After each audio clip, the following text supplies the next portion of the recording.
Mga brother Lods, tanghalian na naman. Kaya ito, nag-isip na naman tayo ng ating mauulam ng tanghalian. Ano?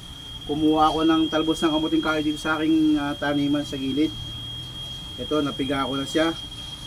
Tapos ito na yung mga ihalok natin, sibuyas, luya, may konting sili. At naggata na rin ako mga brother Lods.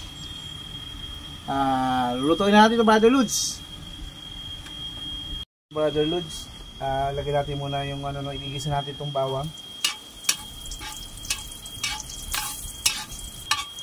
Lagyan lahat na. Alin? Ilagay na natin brother Lods yung sibuyas saka mausok. Kaya talaga pagka gatong yung sibuyas saka yung luya. Saka yung sili. Ito. Brother Lods, ilalagay na natin itong kamuting kahoy, no? Sa pagluto kasi nitong talbos ng kamuting kahoy, may kanya-kanya tayong paraan.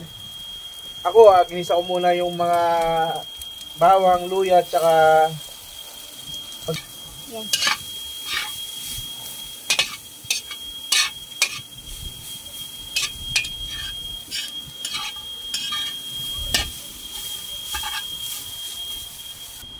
Ilalagay na natin to yung kakang gata, yung sinasabing pangalawang gata.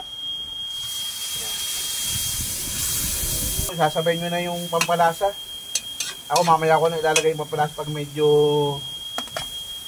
luto na siya, pag ilalagay na yung kakang gata.